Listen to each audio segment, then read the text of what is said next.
Good evening. Good evening, and welcome to the Spring 2026 Evening Lecture Series. A reminder to everyone in the room to please silence your cell phone during tonight's event. We will reserve time at the end for a Q&A, and please raise your hand so we can bring you this microphone so that our online audience can hear your question.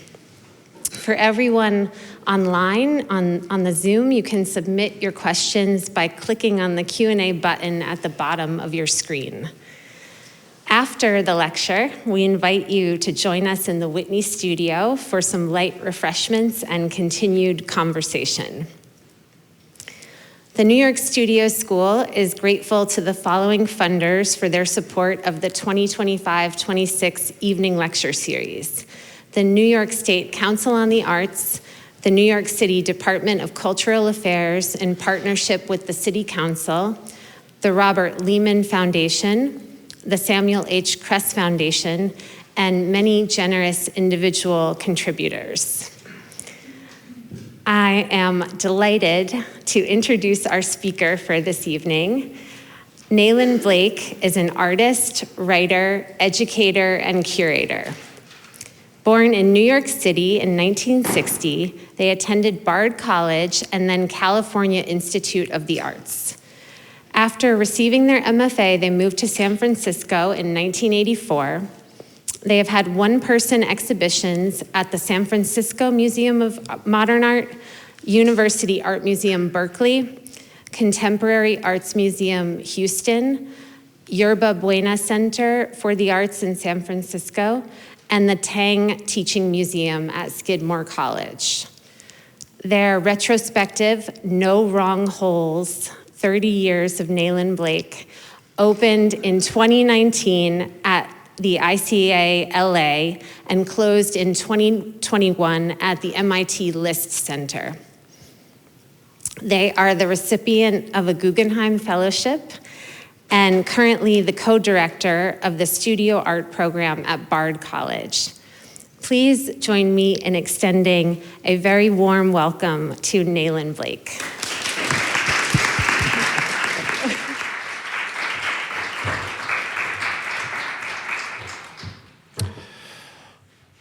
Thanks so much for that introduction, and thank you to the Studio School for inviting me. I'm thrilled to be here because the Studio School was always like the place that I could never get into because I couldn't draw well enough. Like the rep that the Studio School had in the 70s going into the 80s is like, well, this is where people really like made things, you know, and we don't know what the rest of you are doing, but whatever that is. So I finally sort of backed my way in. And that will be that in some ways is the theme of tonight's talk, which is that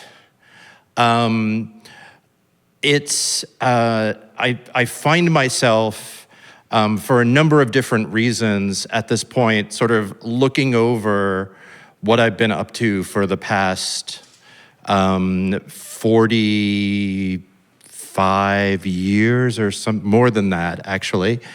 50 some odd years, and really thinking about like, how did I end up here and how did I get to have the life that I've had? So this talk in some ways is my attempt to kind of give you a lot of backstory and then also sort of meditate on what I think are some myths about art making that still get perpetuated and that I think are kind of unhelpful for people who are interested in living the life of an artist. Let me just ask, like, how many people here are artists or art students or think of themselves as like people who are engaged with making things? Okay, those of you who didn't raise, okay, what I love are like the barely raised hands. You feel free to own it. Like you can get the hands up. Hopefully by the end of this talk, you will have the handful up. I think that, why do we go to these talks? Like, why do we go see people like kind of bloviate about what they do? I think in part it's because we in some way have glimpsed the possibility of responding to the world creatively and having that be our lives. And we want like tips, we want like hints for how we can do that, like how we can continue to do that. And I think these days in particular, I look to the words of other artists and other creative people for courage and for nourishment in terms of how we can sort of go forward in the face of incredible violence and indifference and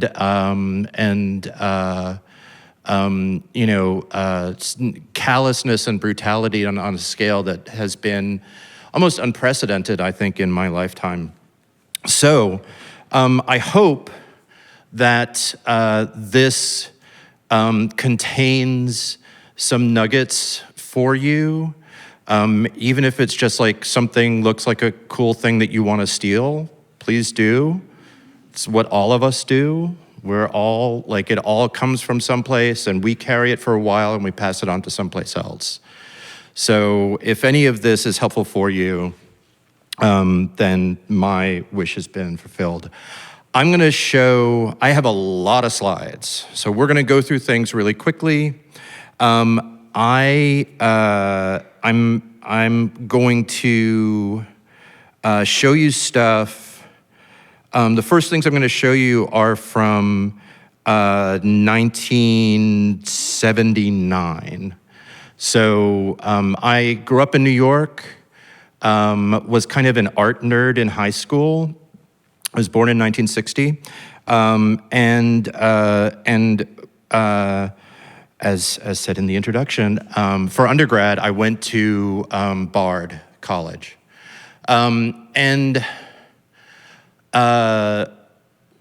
I was there, I really thought I had it all figured out. Like, I'm a person who tends to be kind of brainy. And so I was really engaged with being like a really good art student. And so I'm gonna show you a couple of things of like at the time what being a good art student at Bard sort of was, right? And it meant being a painter, and being an abstract painter. I was a little bit freaky because, like, ooh, shaped, like, ooh, that painting's a weird shape. That's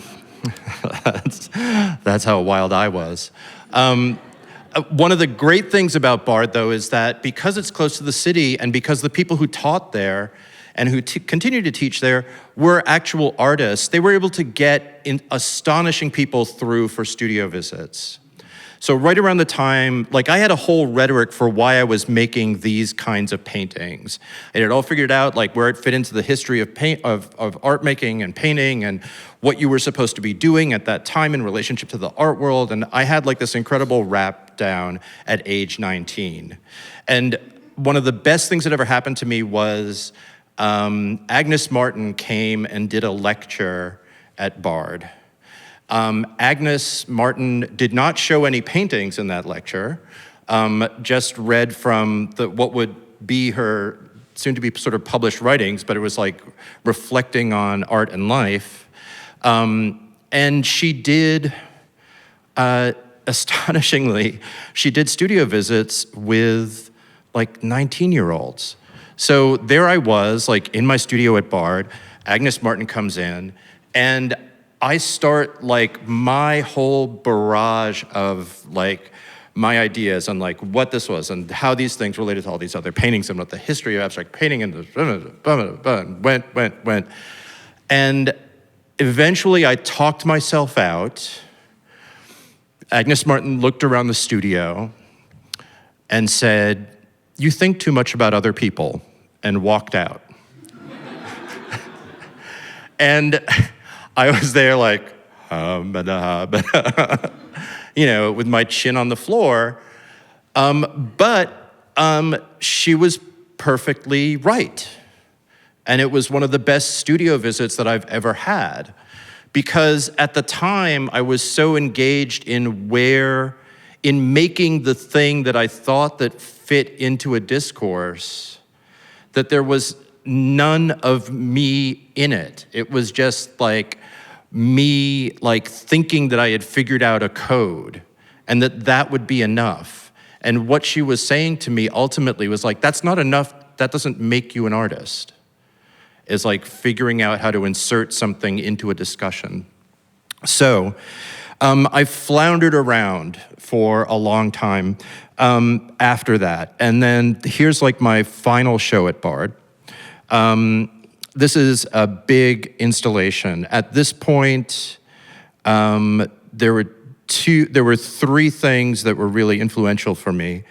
In 1980, there was an exhibition called the Times Square Show, where a bunch of artists, an artist collective named Collab, took over a abandoned massage parlor on 40th Street in Times Square, and filled it floor to ceiling with work from like hundreds of artists. Nothing in it was labeled. Everything bled onto each other. It was like this incredible installation with all of these really interesting people in it. And then also I encountered the work of the artist Judy Pfaff and the artist Jonathan Borofsky. And so I got this idea, I can make installations. I can make these things where I'm making a ton of different stuff. I've always been a person who's made a lot, and those things can kind of come together to make an environment. So this is the final show at Bard. I made this big installation in a building there. We're gonna come back to like installations a lot.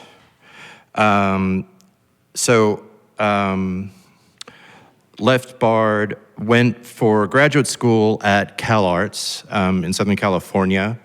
Here's my final show from CalArts. And CalArts had a very different idea about what like a good art student was at that time. And it was heavily engaged with theory. So if you were a good art student at Bard, you made like big emotive oil paintings. If you were a good art student at CalArts, you, for your exhibition, you put a piece of typewritten paper on the door to the gallery space explaining that you were deconstructing the idea of exhibition by refusing to place any objects within the exhibition space. I thought this was, I understood the theory. I thought it was kind of goofy. And so for my final show there, I decided to throw myself a retrospective. And so I installed this like over the weekend. The walls that you see here went up. I built these walls, installed the show. So this is all stuff that I made while I was at CalArts, including a reproduction of my studio. So this is, again, something else that we'll come back to. You know, I did it in this kind of like goofy, like fuck you way. It's like everybody's pretending that they're above the object. At the same time, like CalArts was intensely careerist at that point, and like all these people wanted to have retrospectives. I was like, well, if you want it, why don't you just give yourself one? You know? again, this, in some ways I'd fallen back into the thinking too much about other people trap. This was like a really smart idea, but also weirdly disconnected. Then got done with Cal Arts, moved up to San Francisco, and initially started making similar installations, and realized that I had to rethink what I was doing, and that the object I was making, I was not very invested in them. So I tried to rethink the way that I was working, and to start making some stuff that I actually cared about for a longer period of time. So these are some things from, and at this point we're like in 1986, 1987. And these are things that I found at thrift stores that I would then kind of amend.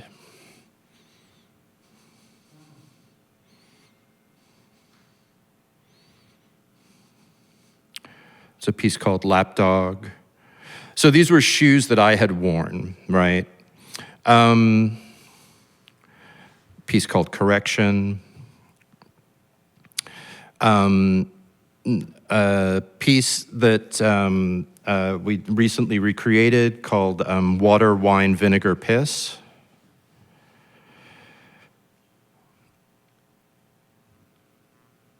This is a piece called March. So what's going on here is something that would also come back in my work. Basically, these are apple cores preserved in vodka. So each day I would eat an apple. This is for the month of March of, I think it was like 1988. I'd eat an apple, tag the core with the date, and then preserve the core in the jar. And one of the things that's happening in San Francisco at this time is the increasing presence and sort of atmospheric devastation of the AIDS epidemic. And so these shows were happening in spaces that were south of Market, in San Francisco, which was also the big leather environment. And I started to look at stuff that was in that area and think about what it might mean to speak across the two communities that I was around, sort of the gay men's leather community and the art community. Two communities that shared territory, but very rarely shared dialogue or had much connection between them. Anybody here from the Bay Area? Couple of hands up. So you know the bar, The Stud, right? So this is the flag from The Stud with with their typeface with the letters rearranged. When this piece was first shown, it was shown at a gallery that was 2 blocks away from where The Stud was. So part of the idea was you would see something, you'd leave this show and go out onto the street and then see like the Stud flag, right? And that idea of a piece that would live on in your mind past that initial encounter was like exciting to me. So as you can see, these pieces are starting to get more kind of clinical, more related to both like medical discourse, but also bondage and S&M. I was interested in, this is a piece called Flush. I was interested in kind of going back to painting, but thinking about it in a different way. So I started doing these screen prints on chalkboards. What's happening here is there are two different translations of the same passage from Leopold von Sacher-Masoch's Venus in Furs. Sacher-Masoch is the person that masochism is named for. And the thing that was interesting to me about this was that, yes, there are two descriptions of the same painting, but then as you read them, there's a third painting that's sort of hovering in your mind that's the combination between the two. And so the idea of having a thing where there was almost like a phantom third painting in there was something that was really interesting to me at the time. I started to make installations that were based around particular texts. So this is an installation at the University Art Museum in Berkeley called the Schreiber Suite. It's based on a book called Memoirs of My Nervous Illness by someone named Daniel Schreiber, who was a German judge who was committed to an insane asylum because he was having sort of ecstatic visions, believing that he was being turned into a woman by God to bear the children of God. And Memoirs of My Nervous Illness is his legal brief that he wrote to try to get himself discharged from the asylum. This show is a combination of objects that I made that were related to things in Schreiber's text, and a curated selection of works from the museum's collection that were contemporaneous with Schreiber's text. So one of the things I was trying to do there was to make the case that Schreiber's book was a sort of proto-surrealist text that has interesting. It's also sort of a proto-trans text. I mean, it's like Schreiber's writing about like the transformation of his body and what it means. As there's really evocative descriptions in there.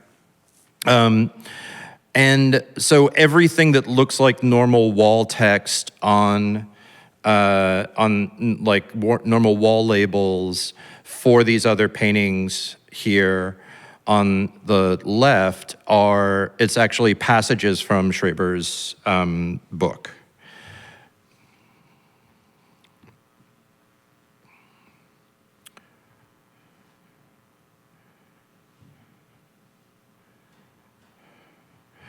I got interested in writing that was kind of extreme and didactic. So here's the Valerie Solanas' Scum Manifesto as a lesson on a chalkboard. A piece called Schatzman Hallucination Guide. Again, this is a psychologist book talking about how what the mental operation is to create kind of paranoid hallucinations. And I thought this was like a great sort of series of lessons for how to make art. At the same time, I was working on another persona, Princess Coco, who also had a short art career. So this is the cover of a Bay Area art magazine, Shift, that featured a Princess Coco photo shoot.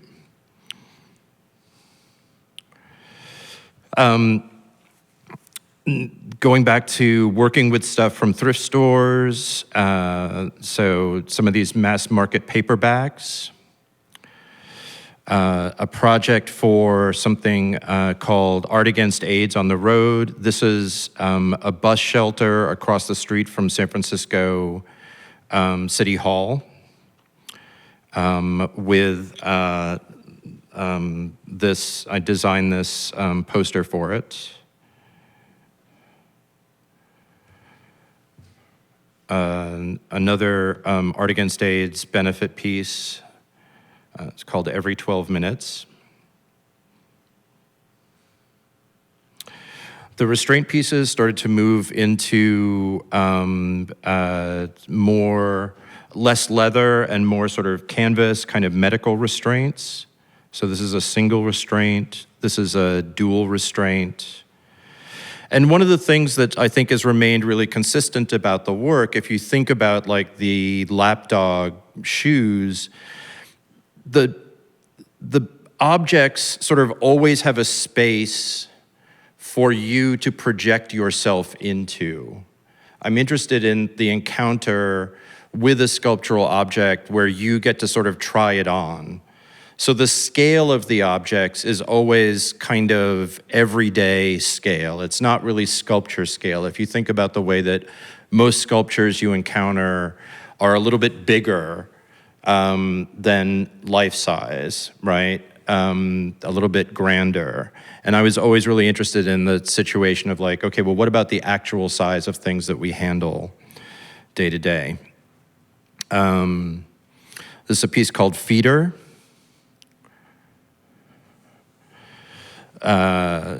Still from a video called Negative Bunny. I started to get interested in puppets and characters and persona, the sort of modes of performance. So we've got the Negative Bunny videotape there. This is a piece called Magic.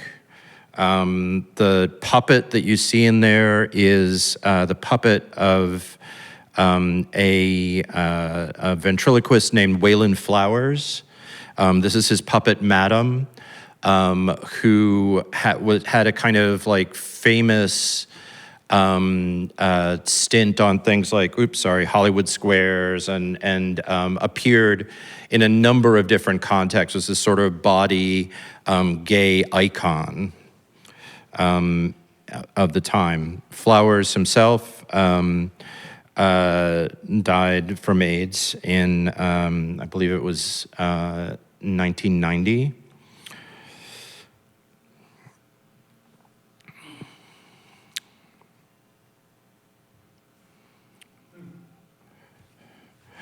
So again, I'm thinking about like gender performance. I'm thinking about what happens in trying things on.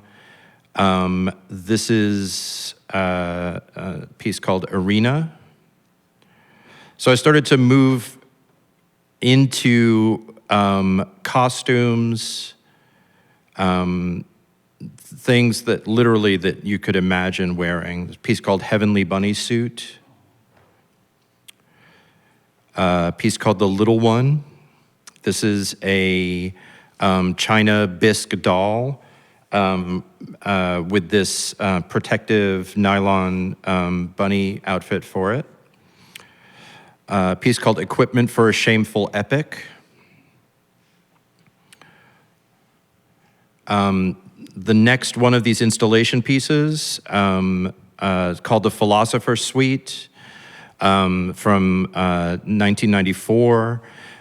This is a whole series of enactments and productions of and things made in relationship to a book by the Marquis de Sade called Philosophy in the Bedroom.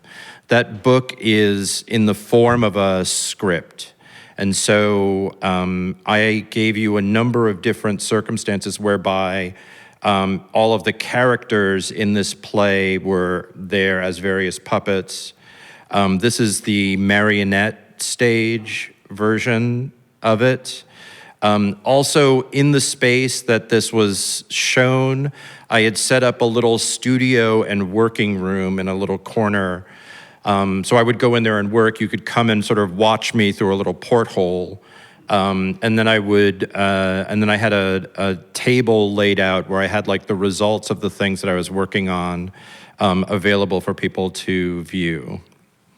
That's one of the marionettes. The next year, it's another sort of performance / installation / curatorial endeavor. This is called Invisible Man. The text that I was working with were Ralph Ellison's Invisible Man and the play and film Harvey, both of which were published in the same year. This is at the Baltimore Museum of Art. I made a series of surrogates of different works in the museum's collection and mounted them in this altar that has certain references to African diasporic altars and funerary rituals. And then on the back wall are, again, a selection of works curated from the museum's permanent collection. Right around the same time, I was commissioned to make a work for the San Francisco Public Library for their main branch.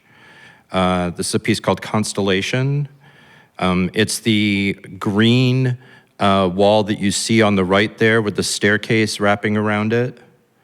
So when you're standing across the atrium from it, it looks like all of these little lights. When you get up close to it, you realize that all of these lights are names of authors whose works are in the library, and they're all illuminated from behind on the wall there. So I guess, to go back to one of the themes of this, there's a way that you could say this is all over the place, right? There's like these installations with these, there's all this different imagery, there's stuff for these public spaces. This is not a career that's like proceeding in a kind of rational way. But one of the things that I said earlier before we began is, I'm a person who is much more interested in okay, well, let's see where this goes. Let's say yes to this and see where it takes me, than to be a person who has a sort of tidy path.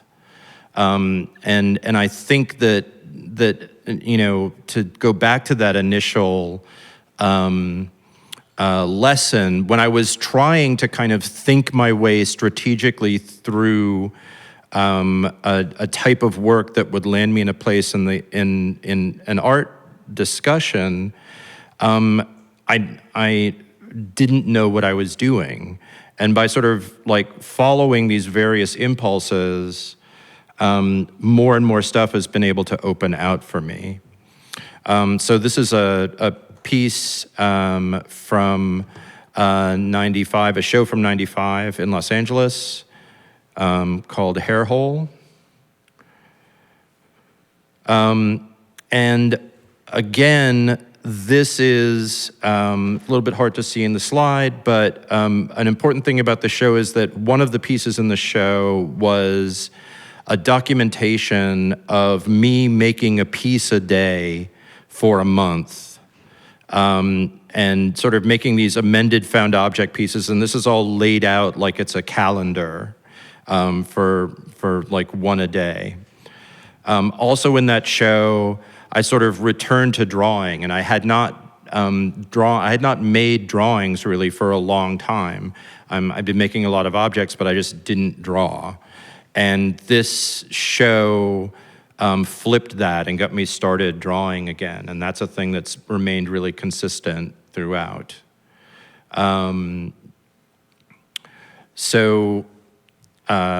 These drawings then turned into what I've called bunny groups.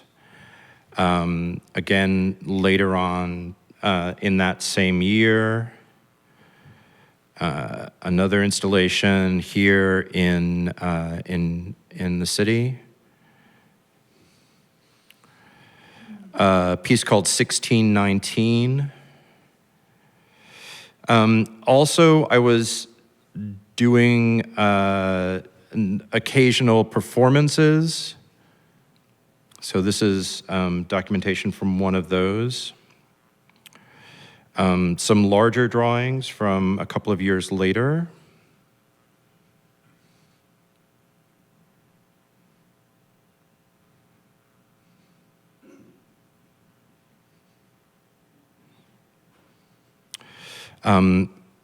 Another performance video called Starting Over. This was a piece made in collaboration with my partner at the time, Philip Horvitz. It's a video projection. What's happening here is that suit that you saw there was filled with beans so that it was the equivalent weight, so that it was Philip's weight. So when I was wearing the suit, I was our combined weights. And what's happening in the video is that Philip has choreographed a dance for me and is teaching me this dance from off screen. I'm wearing tap shoes, and we have a mic underneath the wooden platform that I'm standing on. So every time my foot hits the platform, the sound is like incredibly loud. And basically, I'm learning the dance until I physically can't move anymore and have to be sort of helped off stage. The year following this, I was commissioned to make a theatrical performance for the Brooklyn Academy of Music. And these are some images from that. It's a piece called Hair Follies.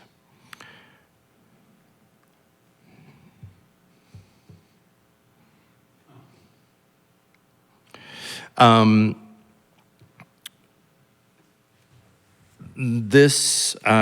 then shortly after that, this piece. And one of the reasons why I'm showing this is I had an opportunity to show in a small space at the gallery that represents me, Matthew Marks, and I wasn't the headliner, I was the backup, and I was sort of thinking like, okay, well, there's no sort of pressure. What if I make something, like I had this idea to make something that was like, okay, this is never gonna sell, so I'm just gonna do it, right? This is just like, it's like the weirdest thing that I kind of wanted to see in the world. And so this is a piece called Feeder 2. It is it's a 7 by 7 by 10 foot gingerbread house. So it's gingerbread on this steel armature. I sort of introduce it in that way because it was like, it was this thing that rationally you wouldn't make it. And it has proved to be like one of the pieces that people refer to of mine the most. It is actually the piece that has sort of traveled to the most places and has been shown in all of these different places. And it really was because of this sort of like, all right, well, this is weird, but I can get away with it this time, so why not? Hopefully that's a lesson. At the same time as that, when that piece was up, I also showed this video. It's called Gorge. What's happening in this video is that I'm being fed by this person for an hour. Basically, whatever food he gives me, I will eat. Subsequent to that, I've started doing this as a performance in various contexts. So here is a version of the performance from 2009 at a space in Soho. And when I do it live, basically there's a table behind me full of food that has a sign on it that says, "Please feed." And I will eat whatever the audience feeds me over the course of the hour. So it becomes very much about what the other participants decide to do in relationship to it. Here is the most recent performance of it, which is in 2020 at a play party, at a sex party in Brooklyn. So different venue.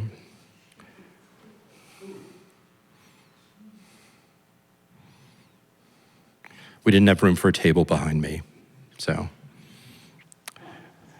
And one of the things that was then, I became really connected to and seemed important in the work was thinking about like, okay, how does the space where we show art become a space where we can make things happen, where it can be the primary place for the creation of art as well. This is a piece called Ruins of a Sensibility.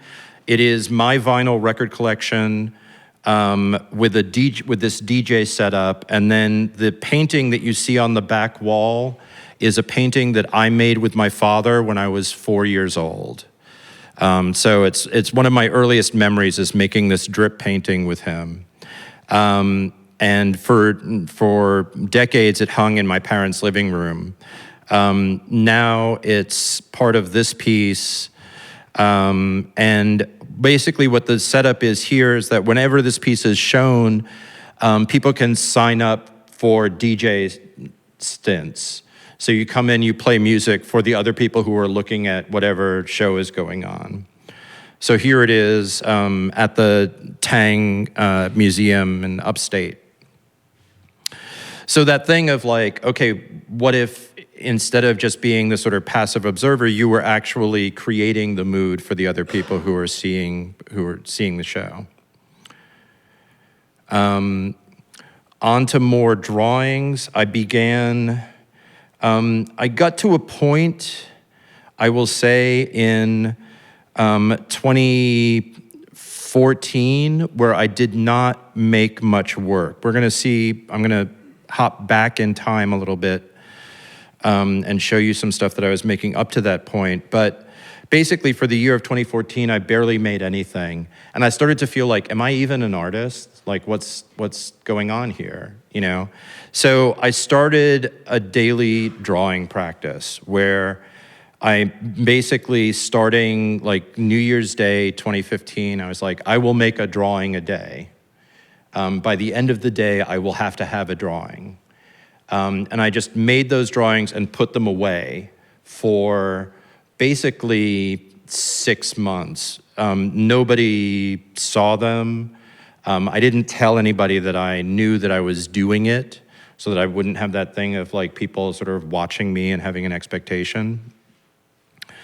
And it was going back to that thing of like doing something daily and then also, trying to get out of this idea. It's like, at least while I'm making this drawing, I know that I'm an artist.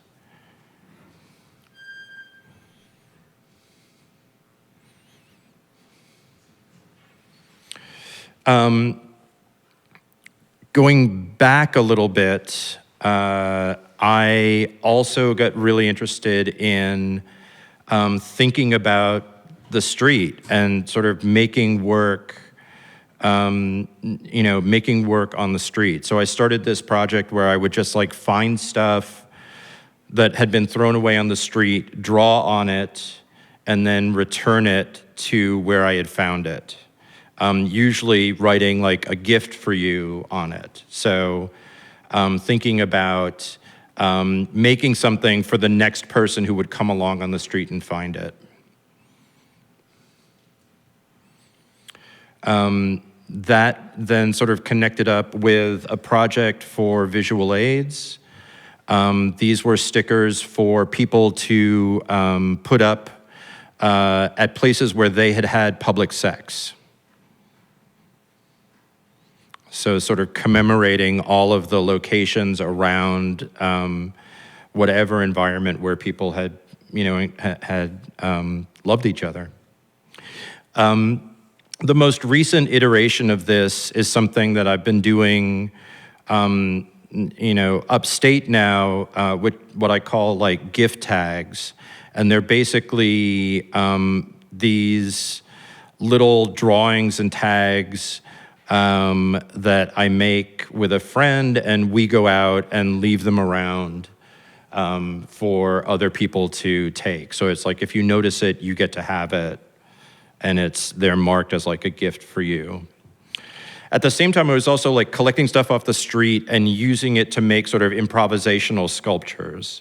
Like after making these things where I was so premeditated about what the references were and what all of the relationships were in the work, I wanted to make some stuff that was just about a sort of visual satisfaction of making things go together and a connection with materials.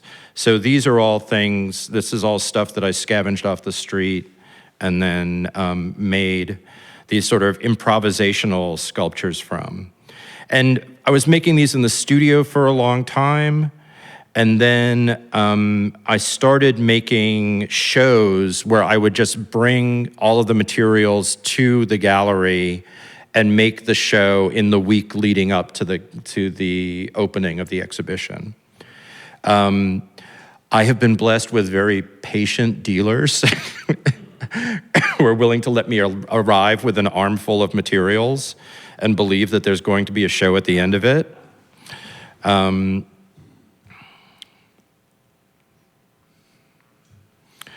That sort of culminated in a couple of big installations. This is from 2012 at the Yerba Buena Center for the Arts. It's an installation called Free Love Toolbox. It is an examination of the neighborhood that Yerba Buena sits in, a neighborhood that used to be a big sort of working class Filipino neighborhood, and then also was the site of San Francisco's first leather bar, the Toolbox. In the course of this show, this was made in the same improvisational way, so I showed up with a bunch of stuff. We made all of this environment over that time. And then halfway during the run of the show, it all shifted around. And there were things in there that were areas that were available for people to kind of activate on their own. So you see here, again, Ruins of a Sensibility was there for people to provide a soundtrack for everybody. We had lectures on the Bay Area punk scene, presentations from the Sisters of Perpetual Indulgence, a lecture from a art historian about South of Market neighborhood, but also from a leather historian about the history of the leather bars there. We also had a performance. This is me with my collaborator, Lolita Wolf. We're doing this performance where Lolita is attaching strings and ribbons to me with surgical staples across my arms and across my back. And then people from the audience come up, unfurl those ribbons, and attach them to this banner on the back wall. And I'm sort of this reverse marionette. So the show was very much about trying to celebrate that history and that location. Another one of these improvisational shows, this time here in New York at Chelsea.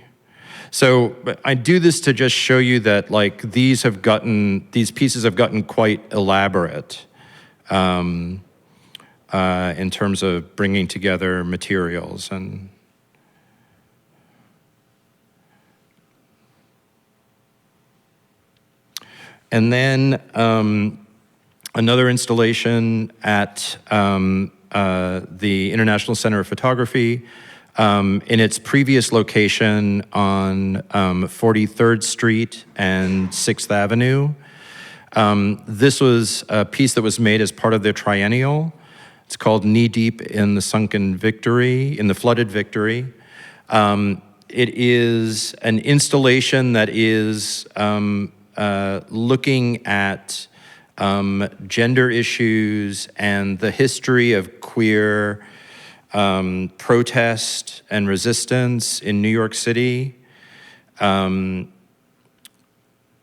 along with it, as part of the show, I did a performance as this character, Victoria Spector, where I led tours around the Times Square area to the sites of old porn theaters and porn bookstores where I, at like age 15 and 16, had been like cruising for sex. And so this is me kind of haunting those spaces that are no longer there, right?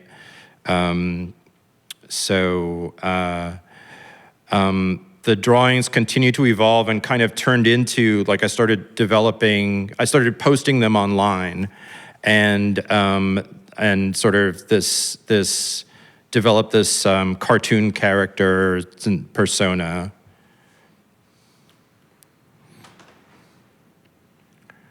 So eventually I had a weekly cartoon in Hyperallergic for a year.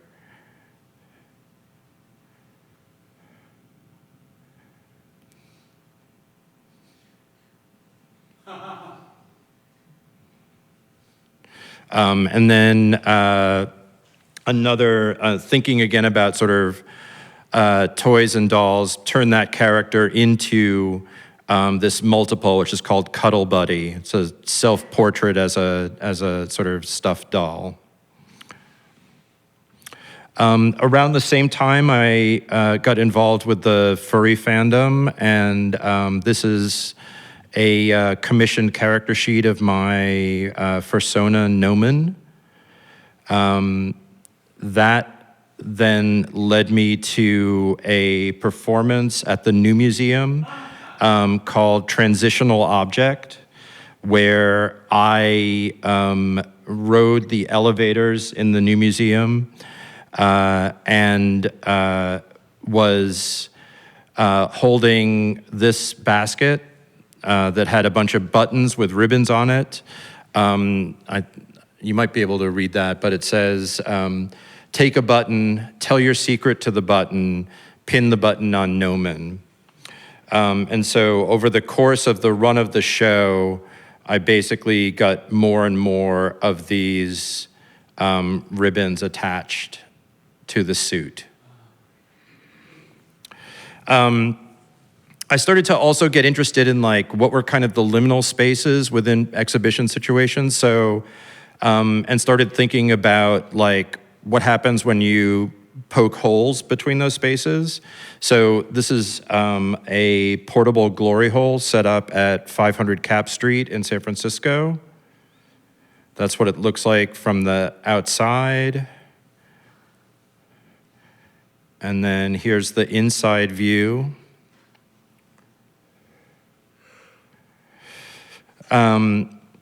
Then a bunch of work from 2019. A piece called Dream Body.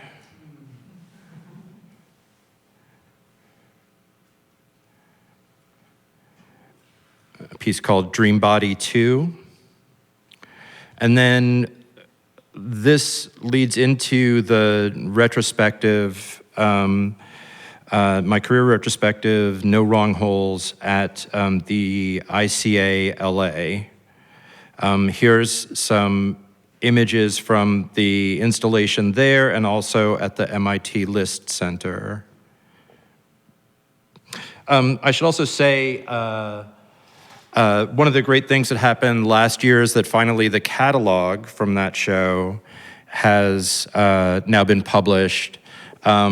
You can get it at the ICA's website. You can also purchase it from here, from Matthew Mark's gallery. Buy my book. There's a whole batch of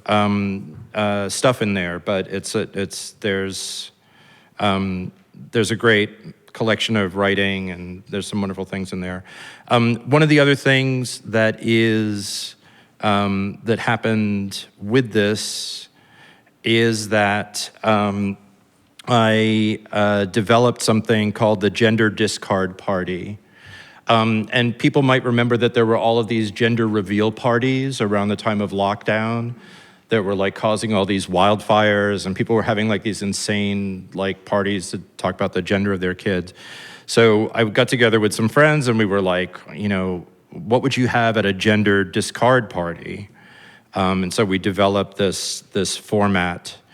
So here's me at the first gender discard party. Basically, what you do there is that everybody who wants to participate brings an item that to them represents a part of gender that is kind of onerous and that they want to get rid of. And we do like a show and tell. You tell about your item, and then you place it on either in a bin or on a table. And then at the end of the event, people can come and pick anything that appealed to them over the course of the event. This is so that previous one was in Los Angeles. This is last year at University of Michigan. That's me and the performance legend Holly Hughes, who invited me out. And here we are doing it at the Whitney Museum in 2022.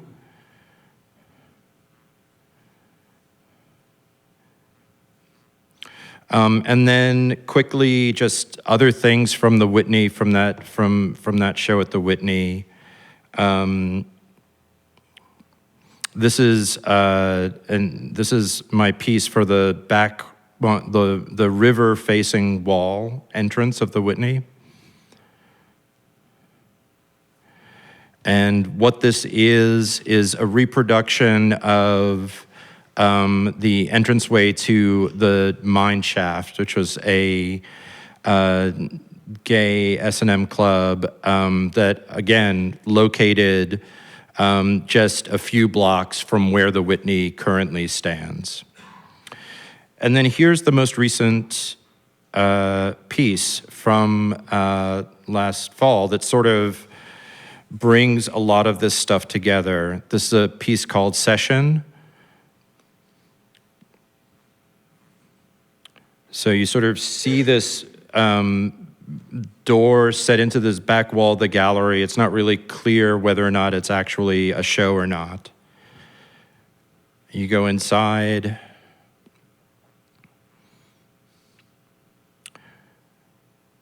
And there is this sort of combo dungeon therapy space. And the next thing that's coming up for me is a piece for Art Omai upstate. It is an outdoor project that marks the return of Victoria Spector. It's a piece called Haunt. I'm glad to tell you more about that as we get up there. It'll open in this coming June.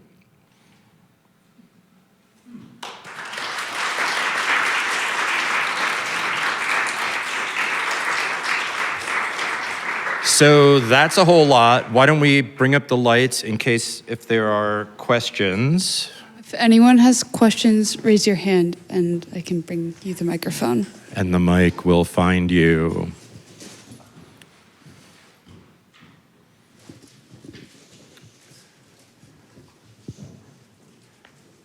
So I realize that's a whole bunch of stuff. And part of the point of why I wanted to show you a lot is that it's possible to do a lot. Like, to me, as I look over this now, it looks, it looks, I wouldn't say homogeneous, but it looks like mine, right? But I don't think, but at the time, the way that people talked about my work was like, every show looks like a group show. How does all this stuff go together? Like, I don't understand what all this stuff is. Like, why does this relate to this? And my point is that y'all can do that. Like, it's possible to make every kind of thing, and it will still be okay. I'm here to tell you I'm okay. As okay as any of us can be at this moment. So I don't know if you have questions about any of that. What I like about this talk is there's a bunch of people in this room who could call me on some shit, and I'm wondering if they're gonna do it. So we'll see how that goes. Yes. Thank you so much for your talk. I was wondering if you spoke about like the switch in your career between like wanting to professionalize yourself so badly and then just sort of like letting go of that. Was it abrupt, and like what period of time was that in? And then the second part is, why did you stop making stuff in 2014 or for 14 years? I can't remember.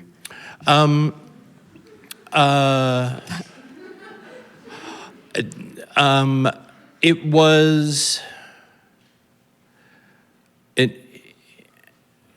I would say that it has had to be a consistent series of affirmations of that. Like, the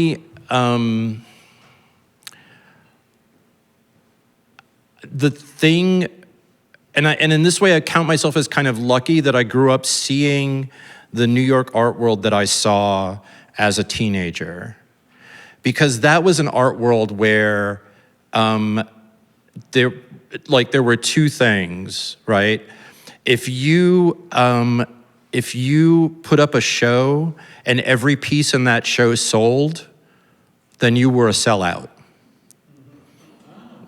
And also, if you put the same show up twice, people would call you on it. If it was like the same stuff year in and year out, people, like there was an audience that would be really rejecting of that. That's something that really shifted later on. And I guess for me, I really liked the idea that people would have two relationships to the work. One, that you wouldn't know what the new show was based on what the old show was that you saw. So you'd kind of have to come and see like what I was up to now. And secondly, I like the experience of like when I read a book, I may not get everything that's in the book, and then 10 years later I'll be reading something else, and that will like, I will understand what it was that I read 10 years previously. And I always wanted my work to function like that. I was happy to have, like, for people not necessarily to get everything that's going on in the work in the present, but then to, like, as you saw more and more of it, you saw how things were leading into each other and feeding each other. And I think that what professionalism means, or the way that it's discussed and presented to people these days, is actually about filing. It's like those of us who live in New York have to get through a lot of information in the day. And now with online stuff, it's like exponentially multiplied. We see so many fucking images. We see so much art, right? And what we're doing all the time is filing. It's like, oh yeah, this is this, it goes there, it goes this, it goes that, it does this. We're filing, we're putting it where it's supposed to go. And so professionalism is the moment at which the filing is so legible, like the piece that you make is so legibly related to the previous things that you make that it's very easy for me to file it. I will say to you, and I've said to any number of other people, it is not your job to make my filing easier.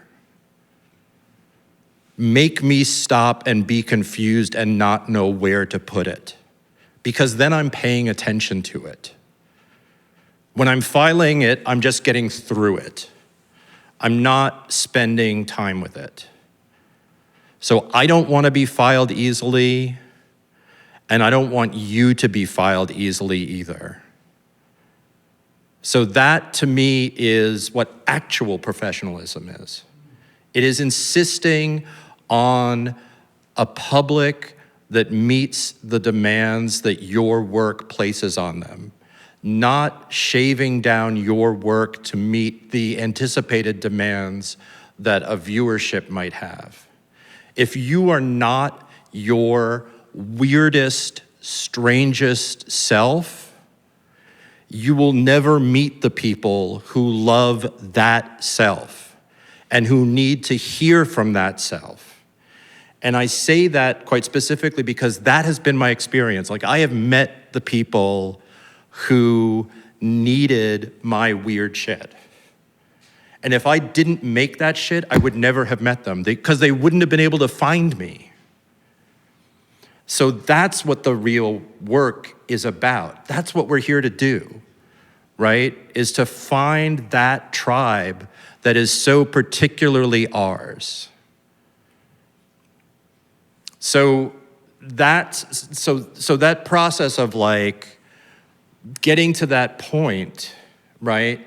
Which all in a way goes back to Agnes Martin telling me that I think too much about other people, is like that breaking apart moment of like, oh yeah, like, the joke about New York is there's 8 million people here. So if you're 1 in a million, there's 7 more of you. So like your work should be for those other 7 of you. Like that's enough. Like that's enough to start a band. That's enough to that's enough to play like a string octet. I don't know, but it's like, that's the public, right?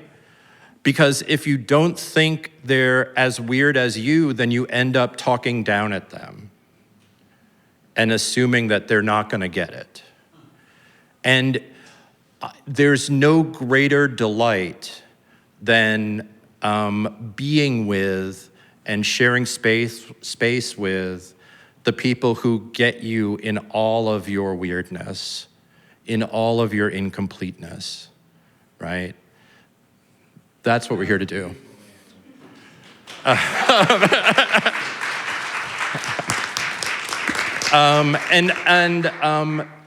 And the reason why I stopped making work for like a year, I got scared.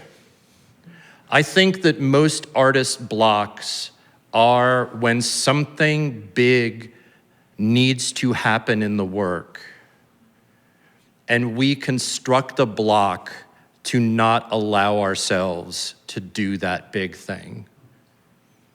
When we're at the verge of being that much stranger or cornier or kids say cringe, right? So we're being like at our most cringe. That's when we suddenly like, oh, I can't make any work. I don't know what it is. I'm just blocked. When literally we put that block there to stop ourselves from doing that. And to me, the only way to get past it is to just make a whole batch of stuff and see what it is that comes out then. There's somebody down here who's been very patient with that. The microphone's coming to you.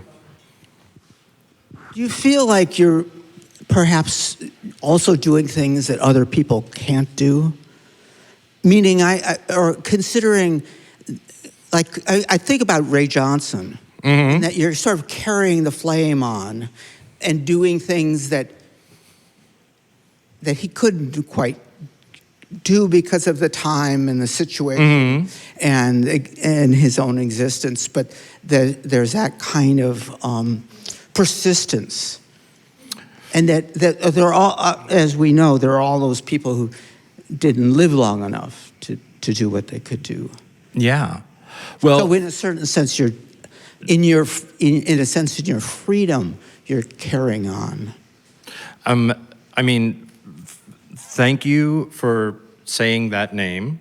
Who's an artist who means an enormous amount to me, Ray Johnson. Actually, not to be corny, but the other thing that's happened this year is that my collected writing came out, and I had the great privilege of being able to write about Ray and sort of think about that work.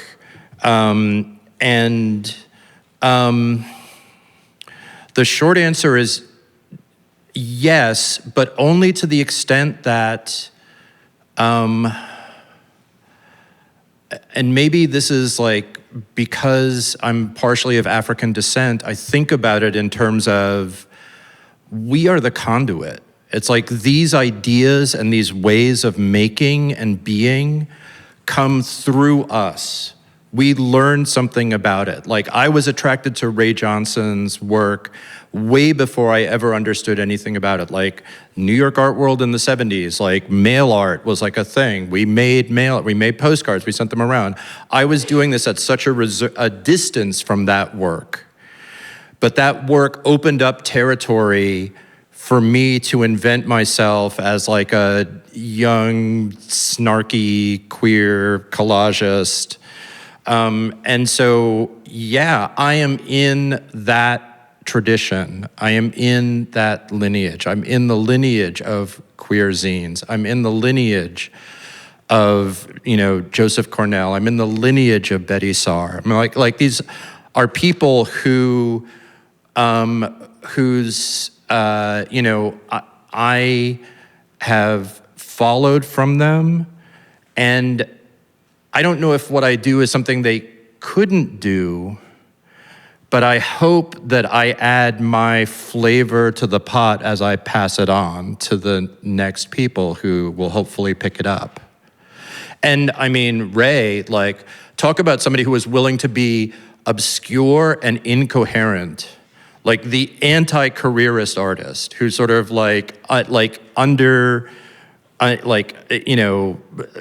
cut down every career opportunity, in a way that was incredibly brilliant and left a legacy that is a real challenge to every artist about, like, what do you think you're really doing here? Like, are you holding your own ground or not? So thank you for saying that name, and I hope that, like, I'm move some of that forward, right? I think we're out of time, but if everyone could join us for the reception upstairs. Cool.